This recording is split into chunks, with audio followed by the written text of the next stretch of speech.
रमेश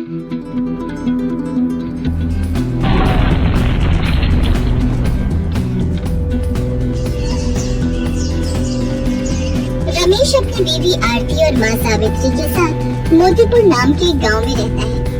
वो एक मिठाई की दुकान चलाता है।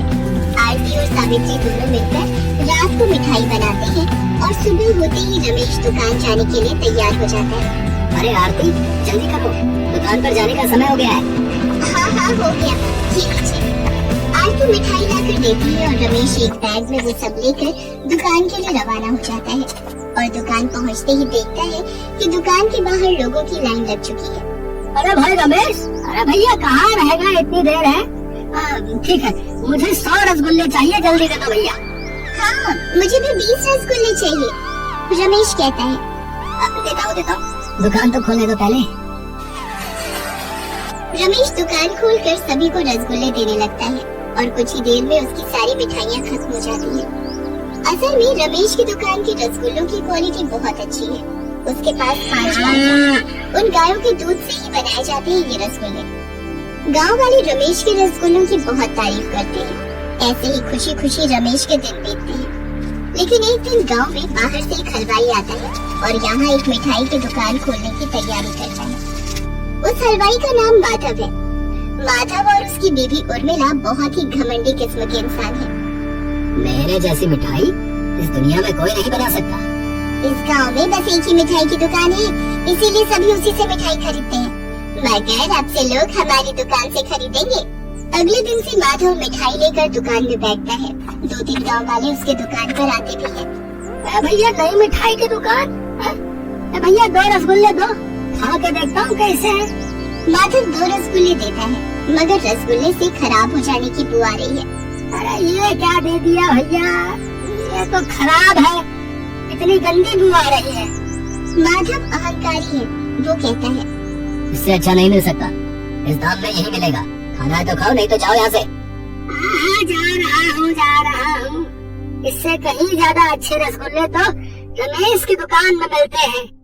खुद की गाय के दूध के रसगुल्ले बनते हैं उसके घर में। है ये बोलकर वो आदमी वहाँ से चला जाता है। माधव को बहुत गुस्सा आता है क्योंकि वो ईमानदारी से व्यापार नहीं करता है। वो अपनी मिठाई बनाने के सामान में मिलावट करता है ताकि ज्यादा से ज्यादा लाभ हो।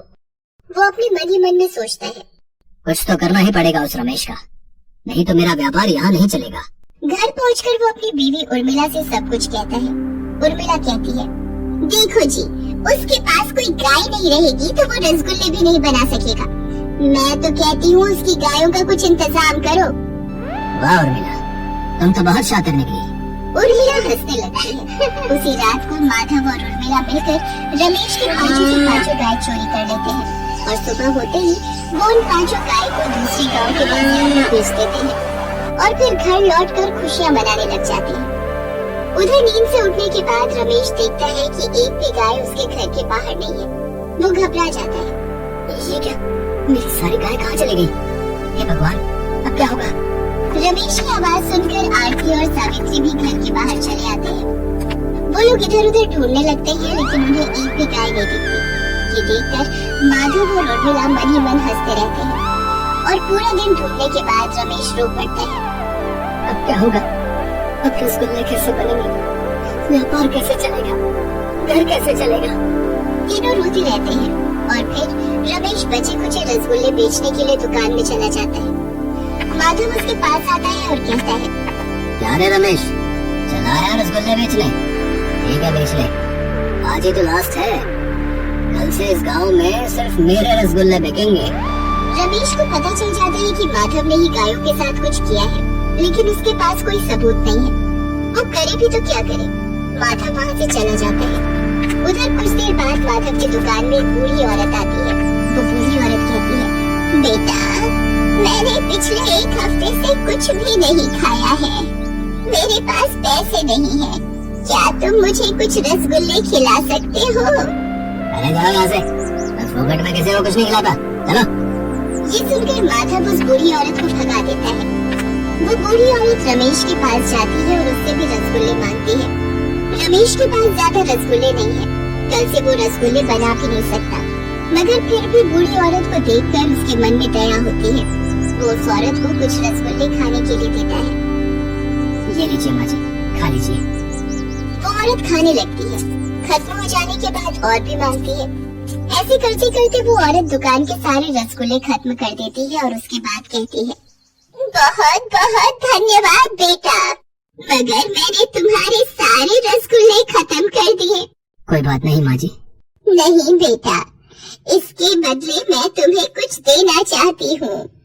ये बोलकर वो औरत अपनी पोटली से एक छोटा सा पेड़ निकालती है और कहती है, ये लो बेटा, ये पेड़ जादुई है, इसमें पानी देने से कमाल हो जाता है। रमेश वो पेड़ ले लेता है। वो खाली हाथ घर लौटता है। उसके पास सिर्फ वो पेड़ है। वो अपने बगीचे में पेड़ को लगा देता है और उसमें पानी डालने लगता है। जैसे ही वो पानी डालता है वैसे ही एक चमत्कार हो जाता है। वो पेड़ बड़ा हो जाता है और उसकी डालियों में रसगुल्ले आ जाते हैं। रमेश आश्चर्यचकित हो जाता है। वो तुरंत अपनी बीवी और माँ को बुलाता है। तीनों मिलकर सारे रसगुल्ले इकट्ठा करते हैं और उसके बाद पेड़ फिर से छोटा हो जाता है। ये तो कसम ही हो गया। वो बूढ़ी औरत साक्षात तेरी माँ है। वो तेरी परीक्षा ले रही थी। तूने बिना कुछ सोचे समझे उन्हें खिलाया, इसीलिए उन्होंने तुझे ये वरदान दिया है। रमेश खुश हो जाता है और अगले दिन सुबह रसगुल्लों के साथ दुकान पहुँच जाता है। दुकान के सामने भीड़ लगी हुई है। आज सब लोग रसगुल्ले खाकर और भी ज्यादा तारीफ करने लगते हैं। आज तो डबल कमाल कर दिया भैया रमेश। आज के रसगुल्ले तो कुछ ज्यादा ही स्वादिष्ट है भैया। सब लोग रसगुल्ले खरीद कर चले जाते हैं। एक आदमी माधव की दुकान के सामने से रसगुल्ले लेकर जा ही रहा होता है कि तभी माधव उसे बुलाता है। अरे अरे ओ, सुनो, मैं रसगुल्ले कहाँ से मिले? क्यों भाई? हैं? रमेश की दुकान से। तुम्हारे रसगुल्लों से तो लाख गुना अच्छे हैं। ये बोलकर वो आदमी चला जाता है। माधव चिंता में पड़ जाता है। रमेश के पास तो गाय भी नहीं है, फिर उसने रसगुल्ले कैसे बनाए? ये सुनकर उर्मिला भी चिंता में पड़ जाती है और वो दोनों रात को चुपके से रमेश के घर के बाहर जाकर खड़े हो जाते हैं। रात को रमेश उस जादुई रसगुल्ले के पेड़ पर पानी डालता है और वो पहले की तरह बड़ा हो जाता है और उसकी डालियों में रसगुल्ले आ जाते हैं। ये देखकर माधव और उर्मिला की आंखें बड़ी हो जाती हैं और वो पेड़ फिर से छोटा हो जाता है। रात को जब रमेश सो जाता है तब माधव चुपके से बगीचे में घुसता है और उस पेड़ को उठाकर वहाँ से भाग जाता है। माधव और उर्मिला अपने घर पहुँच जाते हैं और उस पेड़ को अपने बगीचे में लगा देते हैं। अब ये जादुई रसगुल्ले का पेड़ मेरा है। अब मैं बहुत अमीर बन जाऊंगा। ये बोलकर माधव उस पेड़ पर पानी डालता है और वो पेड़ बड़ा हो जाता है। लेकिन असली रसगुल्लों की जगह उन डालियों में लोहे के रसगुल्ले आ जाते हैं और सारे रसगुल्ले एक एक करके माधव और उर्मिला के सर पर गिरने लगते हैं। दोनों दर्द से चिल्लाने लगते हैं, बचाओ बचाओ, कोई हमें बचाओ। मगर इतनी रात को उन दोनों को कौन ही बचाने आएगा। इसी तरह दोनों का देहांत हो जाता है और उन दोनों को अपने किए की सजा मिल जाती है। उधर वो जादुई पेड़ अपने आप रमेश के बगीचे में पहुंच जाता है और इसके बाद से रमेश उस पेड़ से रसगुल्ले लेकर बेचने लगता है और अपनी बीवी और माँ के साथ खुशी खुशी जिंदगी बिताने लगता है।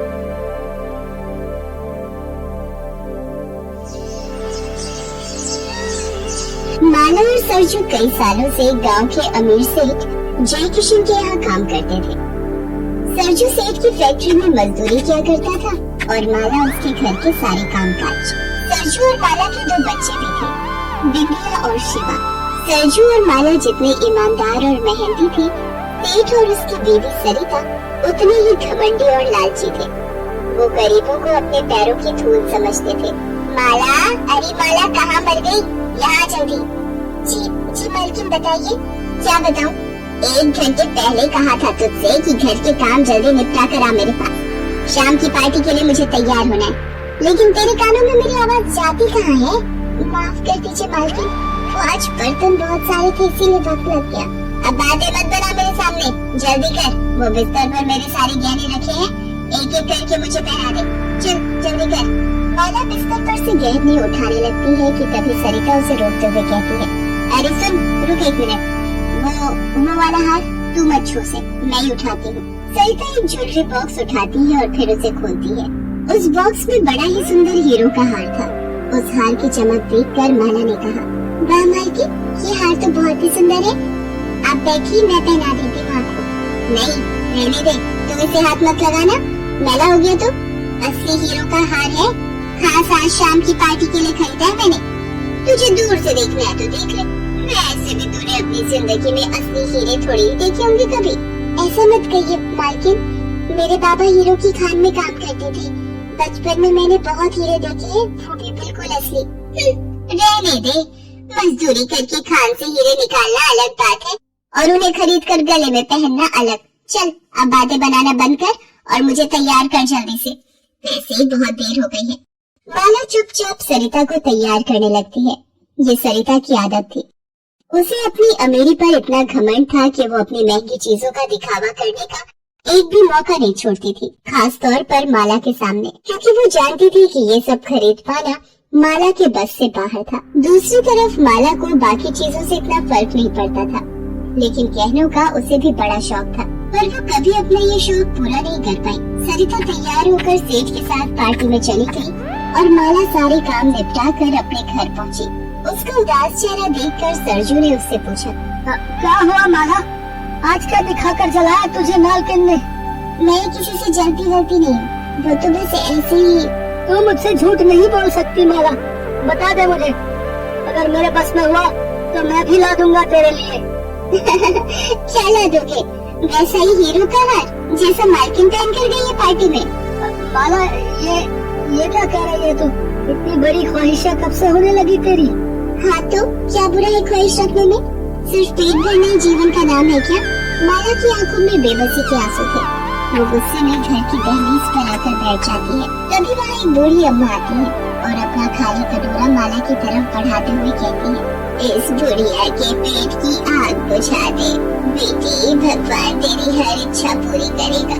खाना तो मैं दे दूंगी अम्मा, पर मेरी इच्छा पूरी करना शायद भगवान के बस की बात भी नहीं है। इतना कहकर माला घर के अंदर जाती है और कुछ ही देर में खाना लेकर वापस आती है। बूढ़ी अम्मा उससे खाना ले लेती है और फिर उससे कहती है, ऐसा नहीं है बेटी, भगवान चाहे तो क्या नहीं कर सकता। जैसे तूने इस वक्त खाना खिलाकर मेरी इच्छा पूरी की है, वैसे ही भगवान तेरी भी इच्छा जरूर पूरी करेंगे। बूढ़ी अम्मा अपने पुराने झोले में से कुछ निकाल कर माला को देती है और कहती, ये ले बेटी, भगवान का प्रसाद समझ कर रख ले। और हाँ, मेरी एक बात हमेशा याद रखना बेटी, इच्छा बस तब तक इच्छा रहती है जब तक वो पूरी नहीं हो जाती। असली इम्तिहान तो इस बात का है कि अपनी इच्छा पूरी हो जाने के बाद तू क्या करती है। इतना कहकर बूढ़ी अम्मा वहाँ से चली जाती है। माला अपनी मुट्ठी खोलकर देखती है तो उसमें कुछ बीज होते हैं जो बूढ़ी अम्मा उसे देकर देती। वो उन बीजों को सरजू के पास लेकर जाती है और उसे सारी बात बताती है। मुझे तो कुछ समझ नहीं आ रहा कि इन बीजों का करना क्या है और न ही कुछ और, जो वो अम्मा मुझसे कहकर गई। अरे इसमें इतना सोचना क्या है, बीज है तो इन्हें घर के पीछे जाकर बो दे, कुछ न कुछ तो उग ही जाएगा। माला ऐसा ही करती है। घर के पीछे जो थोड़ी बहुत जगह थी उसके पास, वहाँ जाकर वो उन बीजों को मिट्टी में दबा देती है। कुछ ही दिनों में वहाँ कुछ पौधे उग जाते हैं, जिन्हें देखकर विद्या माला से कहती है, माँ देखो ना, घर के पीछे कितने सुंदर पौधे उगाए हैं, उनकी पत्तियाँ एकदम चमकीली हैं। माला तुरंत जाकर देखती है, वाकई उन पौधों की पत्तियाँ बिल्कुल अलग तरह की। अरे हाँ रे विद्या, ये तो वही जगह है जहाँ मैंने वो बूढ़ी अम्मा के दिए बीज दबाए थे। लगता है उन्हीं से ये पौधे उगाए हैं। तुम दोनों इन्हें तोड़ना मत, ठीक है? इन्हें थोड़ा और बड़ा होने दो, फिर शायद इनमें कोई फूल या फल भी आ जाए। उस दिन से माला उन पौधों की अच्छे से देखरेख करने लगती है। कुछ ही दिनों में वो पौधे काफी बड़े हो जाते हैं और उनमें बड़े ही सुंदर फूल भी उगने लगते हैं। फिर एक दिन तेज आंधी में एक पौधा टूट जाता है। ये देखकर सरजू माला से कहता है, माला ये पौधा तो टूट गया, लेकिन इसकी जड़ अभी भी ठीक है। ऐसा करता हूँ, इसे उखाड़ कर दूसरी जगह लगा देता हूँ। वैसे भी इन पौधों के लिए यहाँ जगह कम पड़ रही है। हाँ ठीक है, ये सही रहेगा। सरजू जैसे ही उस टूटे पौधे की जड़ उखाड़ता है, उसकी आंखें फटी की फटी रह जाती हैं। पौधे की जड़ में कई सारे चमकीले पत्थर लटक रहे थे। माला ने उन पत्थरों को छूकर देखा और फिर चौंकते हुए बोली, ये तो हीरे है जी, वो भी बिल्कुल असली। क्या कह रही है माला? अगर ये सच है तो? अगर नहीं जी, ये बिल्कुल सच है, ये असली हीरे ही है। अब समझ आई मुझे उन अम्मा की बात। सच में भगवान ने उन्हें भेजा था मेरी इच्छा पूरी करने के लिए। अब बैठे क्या हो, जल्दी करो, बाकी के पौधों को भी उखाड़ कर देखते हैं। बाला और सरजू बाकी के पौधों को उखाड़ कर देखते हैं। सभी पौधों की जड़ें असली हीरों से भरी पड़ी थी।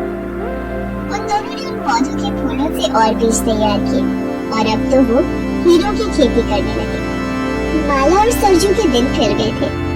उन हीरों ने उन्हें पूरे गांव में सबसे मालदार बना दिया था। अब माला सारा दिन गहनों से लगी रहती। अब वो दोनों किसी के नौकर नहीं बल्कि सबके मालिक बन गए थे। माला को बूढ़ी अम्मा की बात समझ तो आ गई थी, लेकिन अधूरी।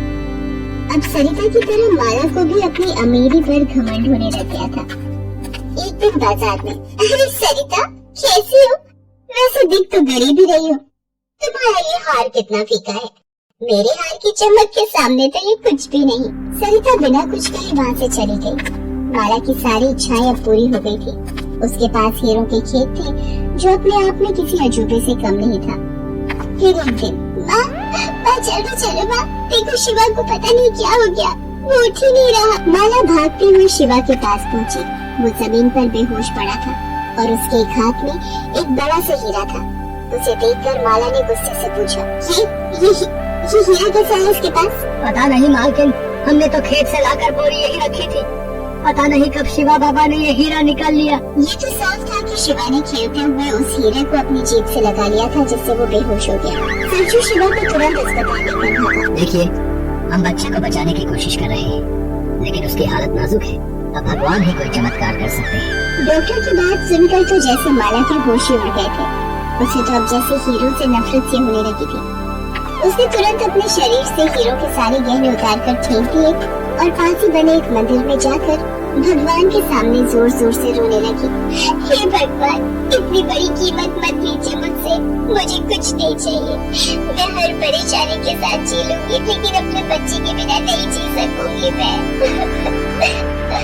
माला मंदिर की दहलीज पर सिर रखकर जोर जोर से रो रही थी। तभी उसे अपने कंधे पर किसी का हाथ महसूस हुआ। उसने पलट कर देखा तो सामने वही बूढ़ी अम्मा खड़ी थी, जिन्होंने उसे पहली बार वो बीज दिए थे। माला बूढ़ी अम्मा के पैर पकड़ते हुए बोली, अम्मा मुझे कुछ नहीं चाहिए, मेरी बस एक ही इच्छा है, मुझे मेरा बच्चा वापस चाहिए अम्मा, और कुछ नहीं चाहिए मुझे। मैंने कहा था ना बेटी, इच्छा बस तब तक है जब तक वो पूरी ना हो जाए। लेकिन सच ये भी है कि बिना इच्छाओं के इंसान के जीवन का भी कोई मोल नहीं है। तो चिंता मत कर, आज तेरा दिल पहले की तरह साफ है, तो भगवान तेरी इच्छा जरूर पूरी करेंगे। ये ले, ये भगवान का प्रसाद अपने बच्चे को खिला दे जाकर। बूढ़ी अम्मा फिर से कुछ बीज माला को देकर वहाँ से चली गई। माला ने तुरंत जाकर उन बीजों का रस शिवा के मुंह में डाल दिया। देखते ही देखते शिवा को होश आ गया। वो अब बिल्कुल ठीक था। माला बहुत खुश थी। भले ही उसके पास अब हीरों के खेत नहीं थे, लेकिन उसका बच्चा सही सलामत उसके पास था, जो उसके लिए सबसे बड़ी दौलत थी।